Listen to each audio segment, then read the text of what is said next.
A live look this morning at the Potomac River. Today, the divers and the salvage workers are planning to remove the wreckage after last week's deadly midair collision between the passenger jet and a military helicopter.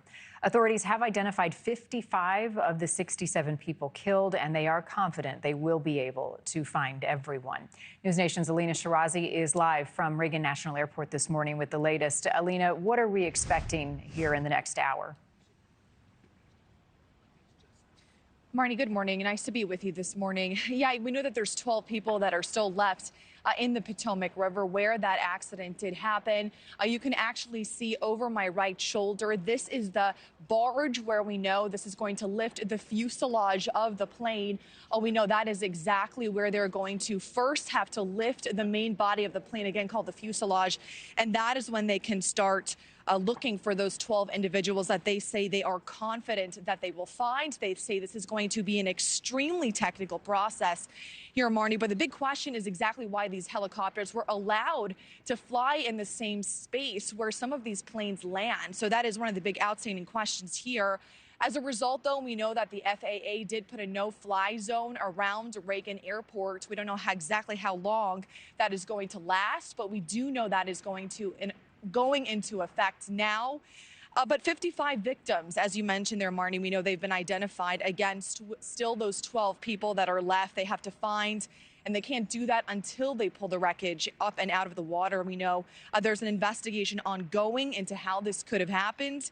Data from the crash, though, Marni, shows conflicting altitude readings into exactly how high that helicopter was. The black box shows the helicopter was at 325 feet, while the reading at the control tower shows 200 feet.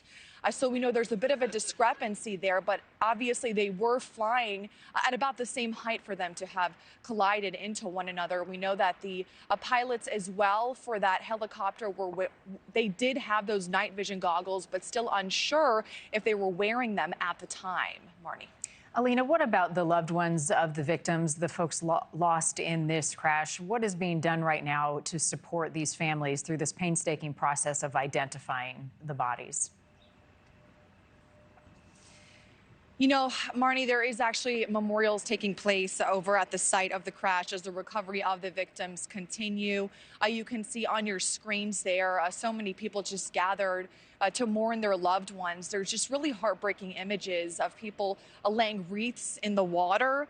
Again, I mean, there are still 12 people that are left outstanding, people that they have to find. So you can just imagine the pain of those people that not only have to deal with the fact that they know that their loved ones are missing, but they still aren't found. They still don't know where they are in those waters. So this recovery process is crucial right now. I actually did speak with someone who did have some friends on that plane who have passed, and she told me that time is essential and that they're looking for answers, and that's really only the condolences that they can get right now from this tragedy, Marni.